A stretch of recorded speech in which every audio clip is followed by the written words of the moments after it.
Bueno, muchas gracias.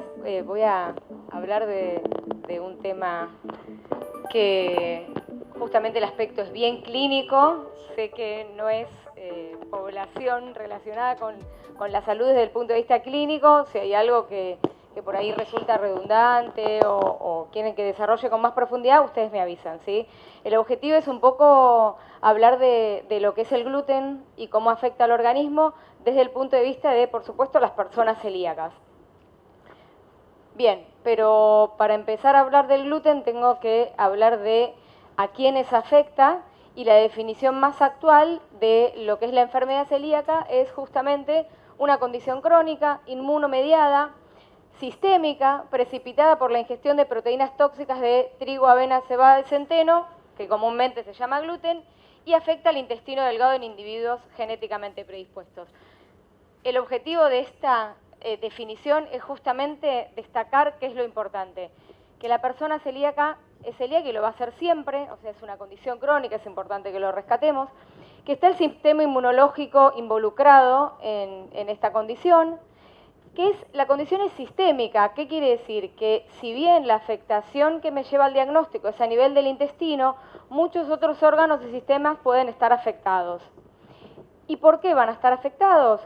Cuando se ingieren proteínas tóxicas de trigo, avena, cebada, centeno. La idea es un poco partir de la definición para desarrollar con más detalle estas cuestiones.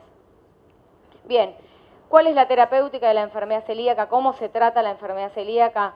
El único tratamiento hasta ahora aprobado en consenso por la población científica es la dieta libre de gluten. Excluir las prolaminas o las proteínas, hablando más general, que afectan al organismo. Y esta eliminación tiene que ser de por vida. Bien, pero ¿qué es el gluten?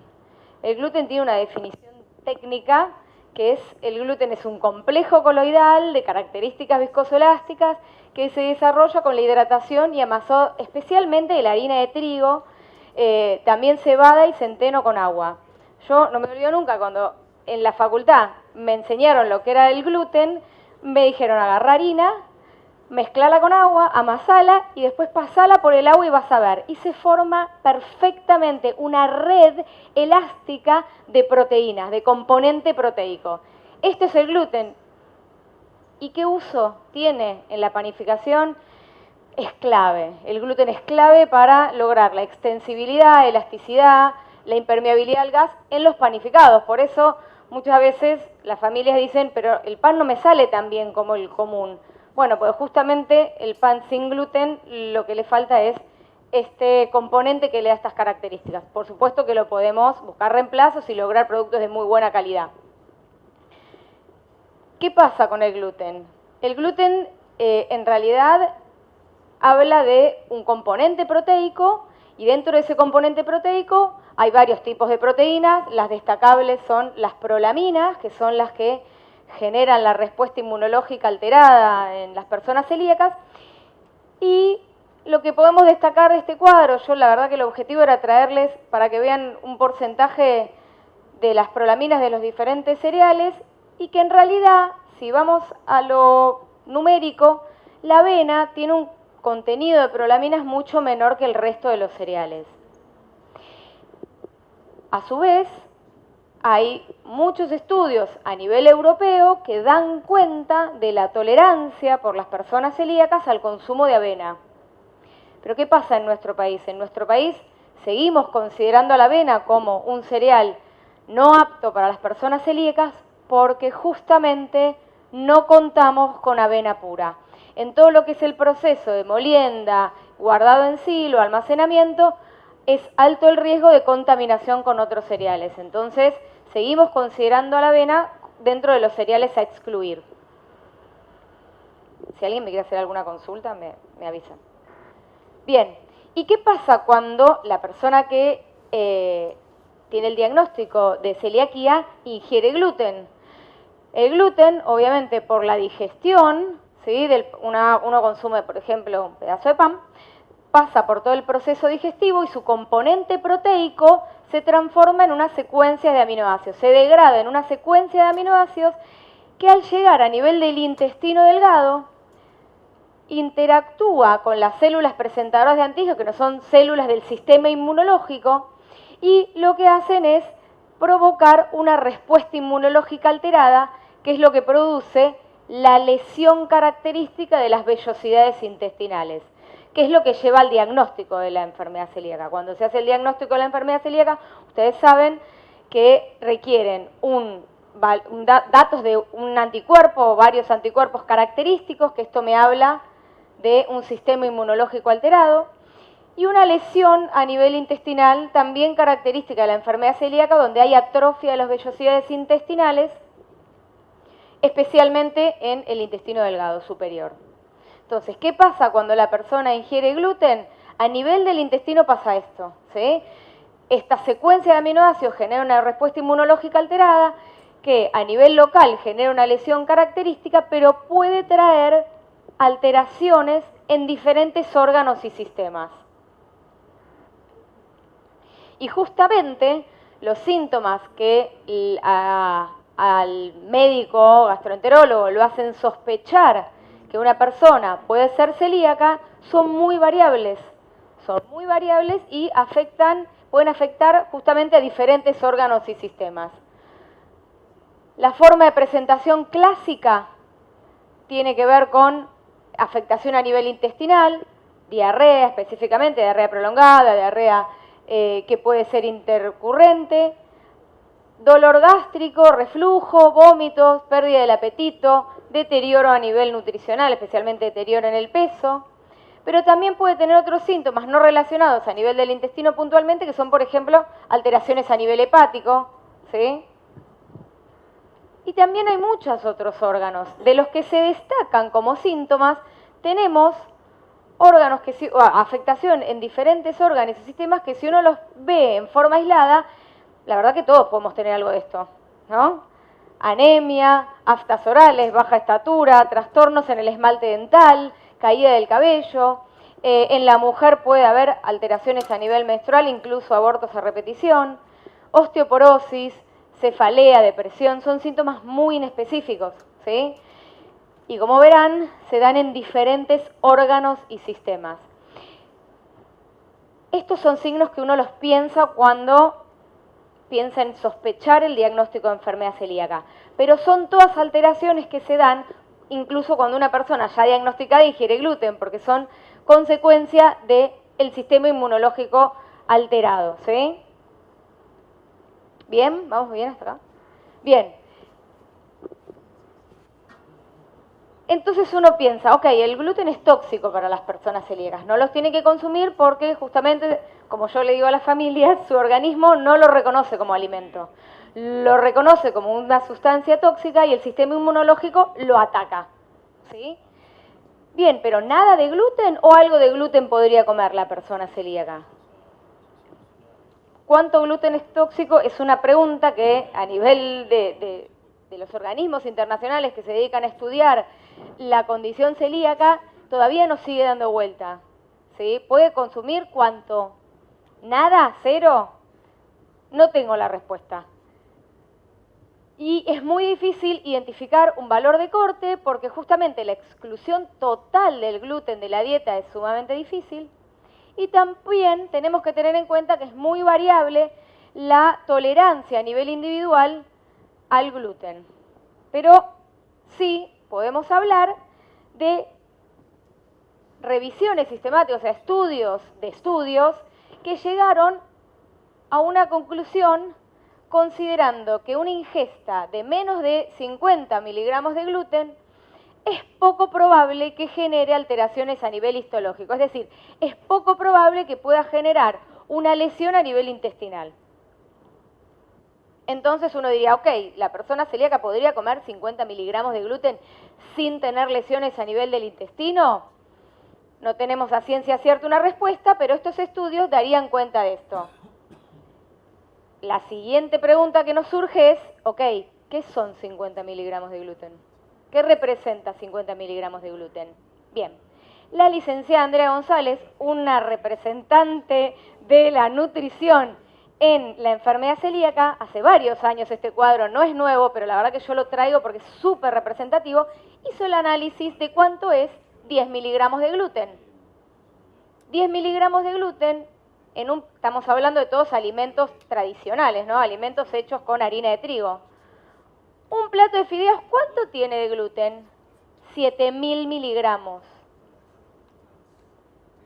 Una porción de pizza, 2.000 miligramos, yo estoy hablando de 10. Una rebanada de pan, 1.250 miligramos de gluten. Entonces, ¿qué representa 10 miligramos de gluten? Y una décima parte de una cucharadita de harina de trigo. ¿Sí? Seguimos con el mismo concepto.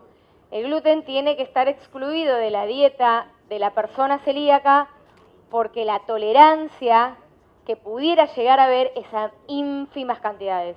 ¿Sí? Entonces, muchas veces cuando hacemos el abordaje de las familias, del niño celíaco o la familia celíaca, porque muchas veces hay más de uno, hacemos mucho hincapié en esto de que ni un poquito, ni una esquinita de media luna, ni un poquito de pizza cada tanto, ni hoy que te va a hacer, mañana, bueno, ¿por qué? Porque el aporte de gluten que me podría dar un pedacito de media luna es altísimo, ¿sí? Y es un aporte que va a generar una respuesta inmunológica alterada y va a desencadenar una serie de complicaciones que obviamente a largo plazo pueden ser complicaciones de importante severidad, ¿sí? Entonces, como síntesis de este apartado, que era un poco de qué es el gluten y cómo afecta al organismo, recordar que la condición celíaca es de por vida, es una condición donde hay una respuesta inmunológica alterada a determinados componentes, en este caso de la alimentación, que es el componente proteico, que el tratamiento es la exclusión del gluten, es decir, exclusión de los cereales que contienen las proteínas que generan esta respuesta inmunológica. Comúnmente nosotros incluimos a los cereales trigo, avena, cebada y centeno dentro de la palabra gluten, pero es súper importante tener en cuenta que el gluten es trigo, avena, cebada, centeno, ¿sí? Y que todos en la familia sepan que la ingesta de gluten produce lesiones a nivel intestinal y afectación en otros órganos y sistemas en la persona celíaca, que esta afectación puede manifestarse clínicamente o no, que esta es otra cosa que hacemos mucho hincapié porque, por ejemplo, muchas veces nos pasa que en la adolescencia, donde hay una serie de dificultades con el cumplimiento de las indicaciones de los adultos, es cuando los adolescentes celíacos tienen muchas veces etapas de rebeldía donde transgreden la dieta y vienen a la consulta y dicen, pero a mí no me pasó nada. Yo comí una media luna o una porción de pizza y no me pasó nada. No tuviste ninguna manifestación clínica que vos identifiques en este momento, le respondemos. Pero la lesión a nivel intestinal está. El sistema inmunológico se altera, responde como si estuviera consumiendo una sustancia tóxica. Entonces, puede no tener manifestaciones clínicas hoy, o pueden ser manifestaciones muy inespecíficas que no perciba, o las puede tener y no las dice porque no quiere. Pero esta ingesta, si se torna sostenida, puede tener justamente manifestarse, y puede manifestarse no como se presentó. También nos pasa que cuando las personas celíacas tuvieron una forma de presentación muy clásica, de cuando eran muy pequeños, con diarrea, bajo peso, deterioro en el crecimiento, y tuvieron esa forma de presentación, se quedan con que siempre, si comen gluten, van a tener diarrea. No siempre. ¿Sí? No siempre. Y eso es algo con lo cual tenemos que estar súper atentos para responder a esta demanda de la familia. Dice, bueno, pero se curó porque no tuvo ningún síntoma. Que no tenga un síntoma clínico no quiere decir que no haya una afectación a nivel intestinal. Totalmente. Y esto ya hace muchísimos años que ya se desterró que el celíaco era solamente el que tenía diarrea y no crecía. ¿Sí? Todos somos potenciales celíacos hasta que se demuestre lo contrario, digo yo, porque todos tenemos algún síntoma inespecífico que baja talla, bueno, yo en mi caso baja talla, algún síntoma gastrointestinal muy inespecífico, gastritis, me distiendo, me constipo, ¿sí? Entonces muchas veces, especialmente en los adultos, se genera esta disyuntiva entre cuál sería el diagnóstico, intestino irritable, ¿sí? Entonces yo siempre recomiendo, ante la duda, los anticuerpos, no cuesta nada hacerlos y uno se saca la duda, ¿sí? Bien, recordemos que mínimas ingestas de gluten pueden desencadenar la respuesta inmunológica alterada, mínimas ingestas, ¿sí? Mínimas ingestas y no de alimentos a base de trigo, ¿sí? Porque los alimentos a base de trigo siempre es muchísimo más de lo posible, de lo que puede llegar a tolerar una persona celíaca. Bien. Entonces, la exclusión del gluten en personas celíacas debe ser estricta y de por vida. Otro de los apartados que me habían solicitado que me refiera es a la contaminación cruzada y cuáles son las implicancias de la contaminación cruzada en la dieta libre de gluten. Bien, esto también es un poco para entrar en tema. Nosotros, para explicarle a las familias de cómo es la alimentación a partir del momento del diagnóstico de la condición celíaca, dividimos alimentos en tres grupos, tres grandes grupos como si fuera un semáforo. Los alimentos que hay que evitar, de acá en adelante y evitarlos en forma estricta, que son obviamente todos los que son los cereales que contienen gluten, trigo, avena, cebada, centeno y todos sus productos derivados. Los productos alimenticios con los cuales tienen que tener precaución porque pueden no estar hechos a base de harina o no tener gluten en su composición, pero pueden contaminarse en el proceso de elaboración, o incluso sin estar hechos a base de harina pueden tener gluten como ingrediente. Y los alimentos naturales, que son los que pueden consumir con tranquilidad, sin mayores complicaciones, porque son los alimentos que no pasaron por un proceso industrial ni van a pasar por un proceso que implique contaminación o riesgo de contaminación con gluten. Y esto es la alimentación natural.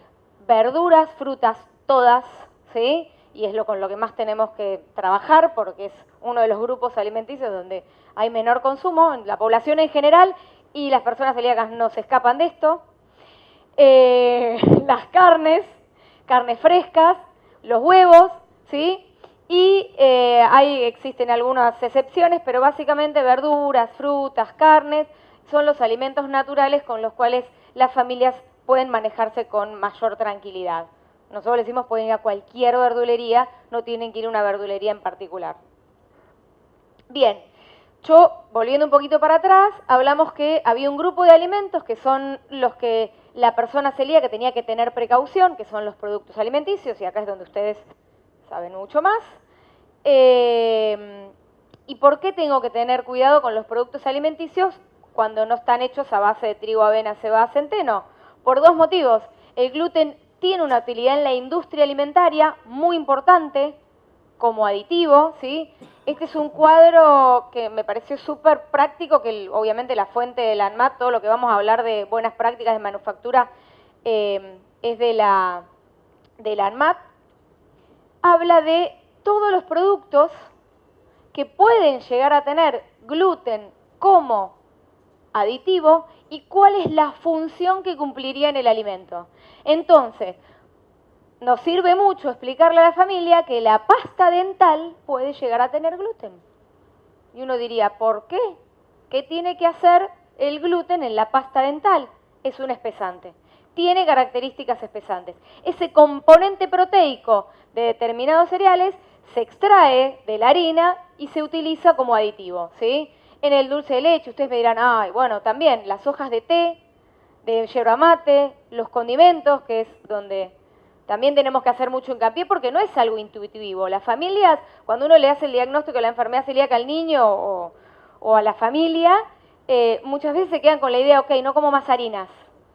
Bueno, no es solamente no comer harina, y tampoco es harina de trigo, es harina de varios cereales y tener cuidado con diferentes procesos y productos. Y les explicamos también por qué.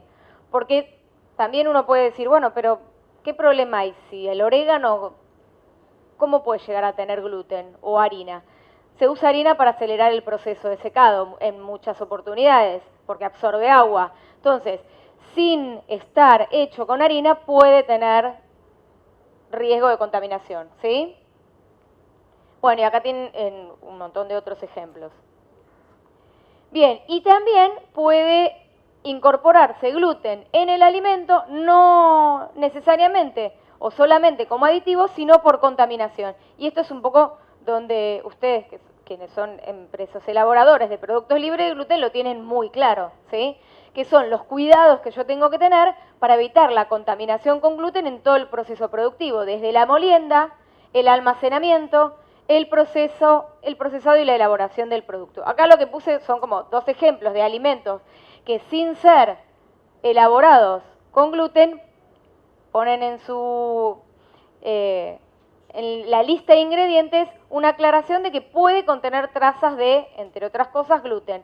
¿Por qué? Porque en el proceso productivo puede haber riesgo de contaminación con él. Lo mismo esto que lo traje porque es un producto de muy frecuente consumo en la población de niños celíacos, que son las papas fritas de paquete, y es muy difícil hacerles entender que no cualquier papa frita pueden consumir, aunque estén hechas con papa, aceite y sal. Uno lee los ingredientes y dice, bueno, ok, tiene papa, aceite y sal. Pero no es solamente leer los ingredientes, sino tener en cuenta que en el proceso productivo puede contaminarse con otros componentes, entre ellos trazas de gluten. ¿Por qué? Porque en la empresa donde se hacen papas fritas también se hacen otro tipo de snacks cuyos ingredientes es harina de trigo, por ejemplo.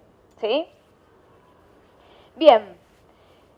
Entonces, nosotros contamos con un ente regulador y un código alimentario argentino que legisla a qué se llama alimento libre de gluten y qué tienen que cumplir las diferentes empresas elaboradoras para asegurar que su producto sea libre de gluten. El Código Alimentario Argentino en realidad se ocupa de regular todo lo que tiene que ver con la industria alimenticia. En un capítulo que es el capítulo de alimentos dietéticos habla del gluten y hace referencia a que se entiende como alimento libre de gluten al que está preparado únicamente con ingredientes que por su origen, obviamente no está hecho ni a base de trigo, avena, cebada ni centeno, y que por la aplicación de buenas prácticas de elaboración que impidan la contaminación cruzada no tiene ninguno de estos ingredientes. Acá se explaya un poco más y habla un poco más técnico. Nosotros hablamos de trigo, avena, cebada, centeno. En el Código Alimentario Argentino se hace referencia a diferentes especies de trigo, ¿sí? Y también habla de un límite máximo que puede llegar a tener el producto alimenticio para ser denominado como libre de gluten. Ese límite máximo justamente tiene que ver con poner un punto de corte de trazas de gluten que puede llegar a haber en el producto y está relacionado con, como habíamos hablado, de la tolerancia posible, ¿sí? Este límite es un máximo de 10 miligramos por kilo de producto. Entonces, para que un producto sea considerado libre de gluten, según lo que establece el Código Alimentario Argentino, necesita tener un análisis que avale la condición de libre de gluten y un programa de buenas prácticas de fabricación. ¿Para qué? Para que se asegure la no contaminación con derivados de estos cereales en todos sus procesos, o sea, desde la recepción de la materia prima hasta la elaboración del producto final. Entonces, como método de análisis que recomienda el ANMAT, que es el ente regulador, es un tipo de análisis que se llama ELISA, que bueno, seguro que ustedes lo conocen porque para estar dentro del listado del ANMAT o ser un alimento certificado como libre de gluten, tienen que entregar un certificado que dé cuenta de que sus productos no tienen menos de 10 miligramos por kilo. Este método es el recomendado por la ANMAT y se utiliza en varios laboratorios de nuestro país. Y respecto de la contaminación cruzada, hacemos mucho hincapié en todo lo que tiene que ver con las buenas prácticas de manufactura, pero primero tenemos que partir de qué definimos como contaminación cruzada.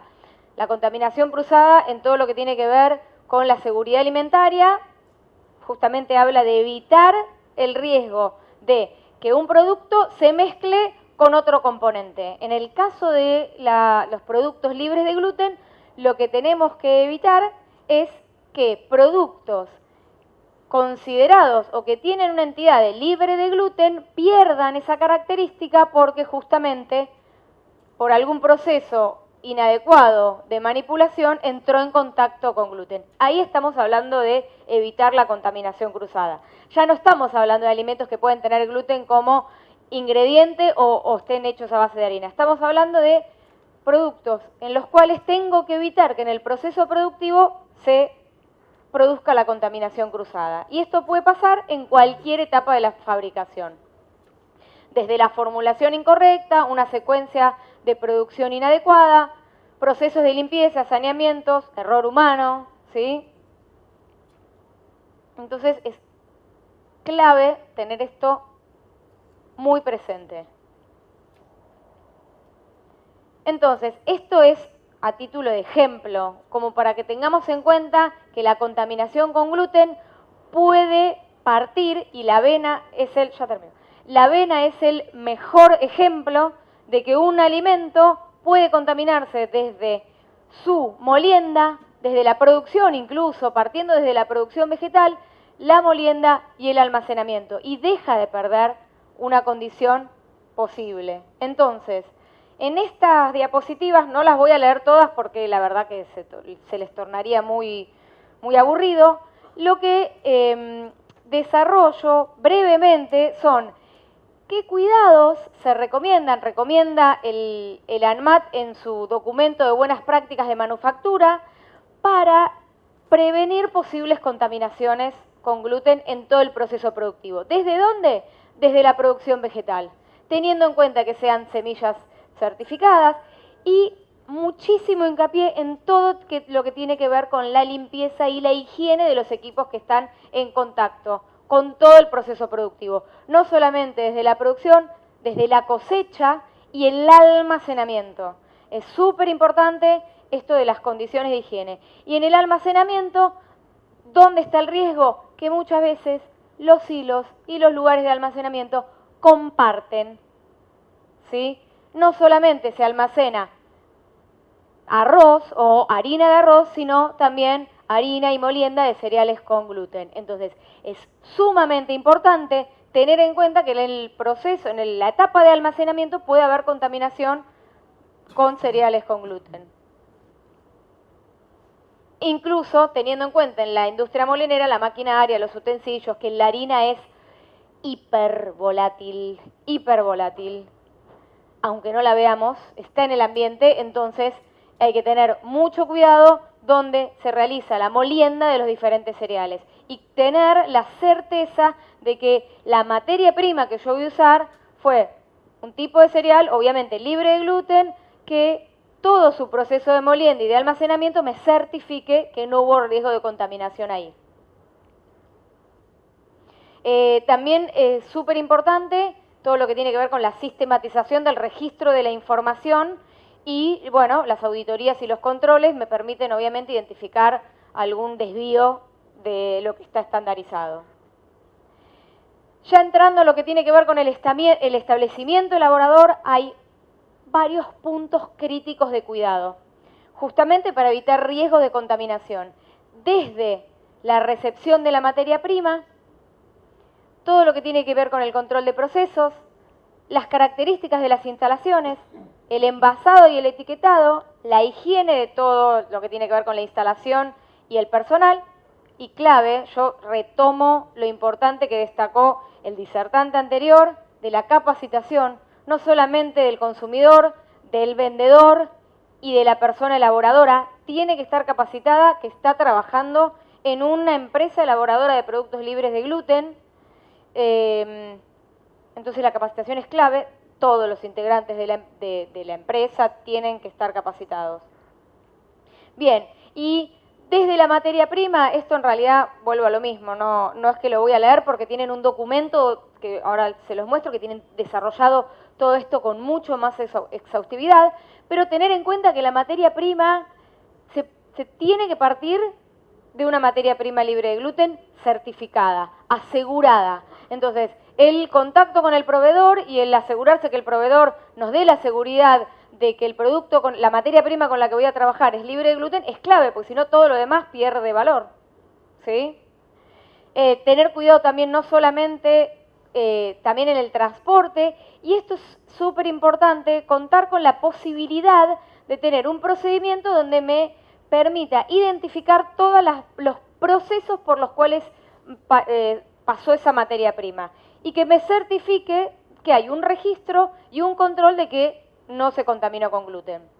Y también, obviamente, en el establecimiento elaborador, el almacenamiento de la materia prima es clave, que tiene que estar, por supuesto, si es posible, todos los productos libres de gluten en un lugar separado del resto. Si es una empresa que solo se dedica a elaborar productos libres de gluten, estamos salvados, pero muchas empresas no se dedican a elaborar solo esto. Entonces, es clave el aprendizaje de los riesgos de contaminación. Respecto del control de procesos, súper importante tener en cuenta que la planificación y la organización es clave para evitar la contaminación cruzada. El proceso tiene que ser organizado, estandarizado, sistemático, que esté bien identificado, todos los procesos por los cuales pasa el alimento tienen que estar identificados, proteger las líneas de procesos.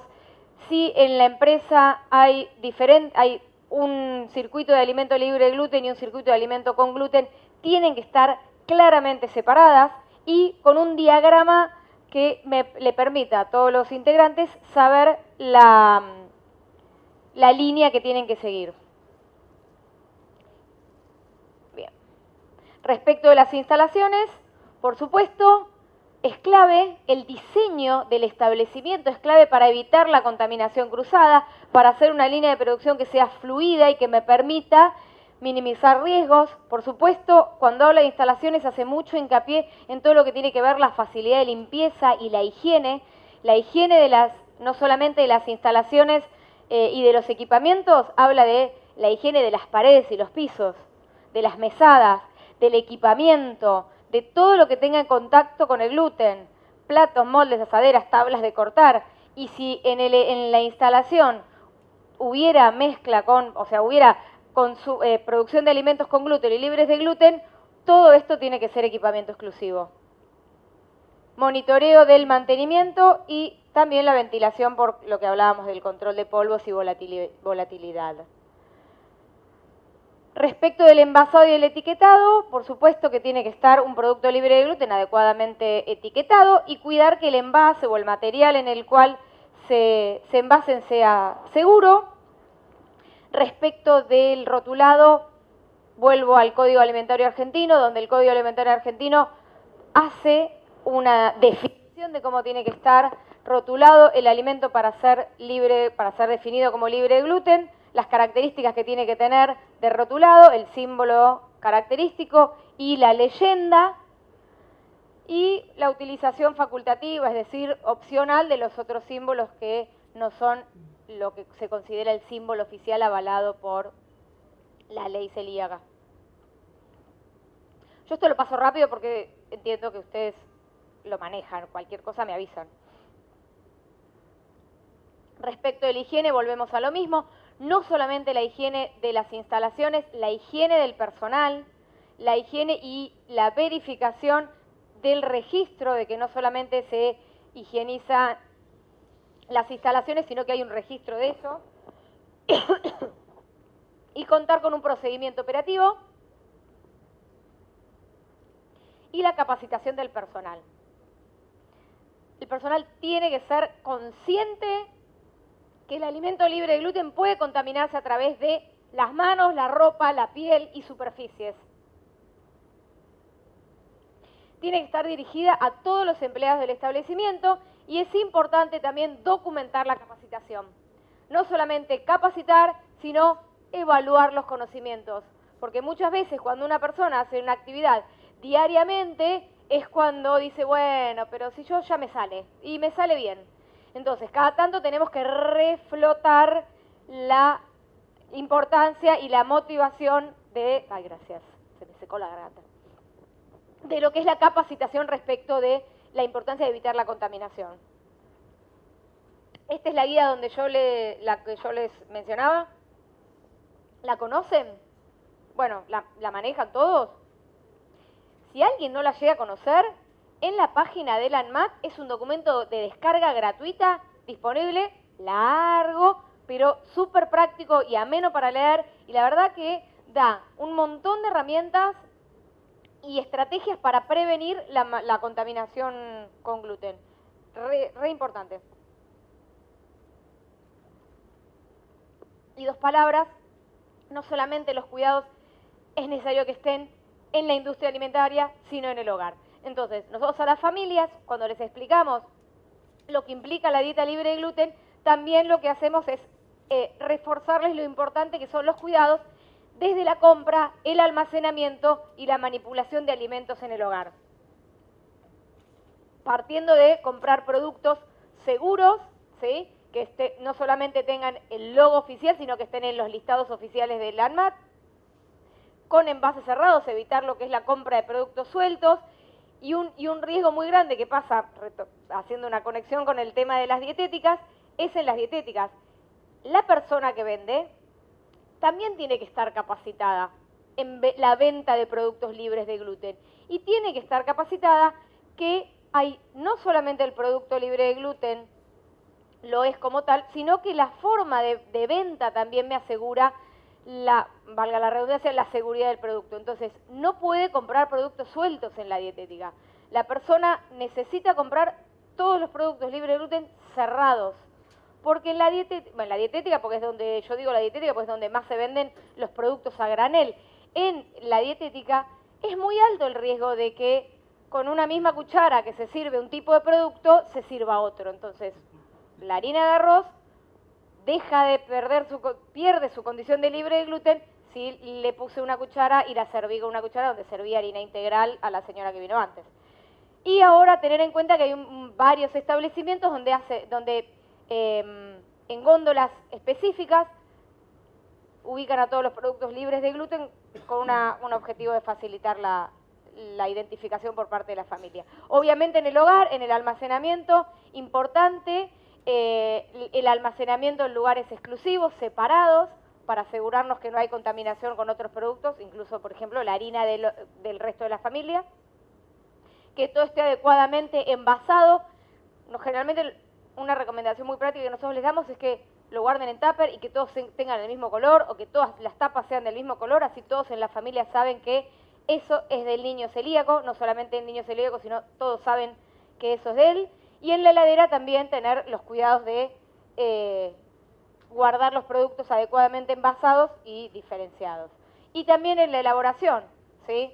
En casa también tengo que tener muchos cuidados cuando voy a elaborar alimentos libres de gluten, desde la recomendación de elementos exclusivos, especialmente los que van a estar en contacto con las harinas, desde el cuidado cuando voy a hacer la elaboración y que en ese momento se elaboren solamente productos para celíacos, si no estoy haciendo la mamá la pizza sin gluten y el papá en la mesada al lado de la pizza común, y tener en cuenta las preparaciones y el momento de elaboración. ¿Sí? Tener una rutina de elaborar, por ejemplo, si voy a hacer dos comidas diferentes, primero la del niño celíaco, si voy a hacer una fritura que sea en un aceite limpio, son todas recomendaciones que le damos a la familia porque hacen a una dieta libre de gluten saludable. Entonces, como para terminar, la alimentación del niño celíaco y de la persona celíaca, yo estoy acostumbrada a hablar de niños, pero en realidad todas las personas celíacas, niños y adultos, es importante que, como todos nosotros, lleven una alimentación balanceada, saludable, variada, completa, con una buena aporte de vegetales y frutas, pero asegurándonos que todo lo que tiene que ver con los productos alimenticios sean libres de gluten y elaborados con buenas prácticas de manufactura. Si esto seguro que ya lo tienen, pero por cualquier, como para sumar información, dirección web útiles de las asociaciones el ente regulador, ¿sí? El ANMAT, y del Ministerio de Salud, donde tiene un programa de detección y control de enfermedad celíaca y que tiene información también súper importante. Bueno, muchas gracias por su atención.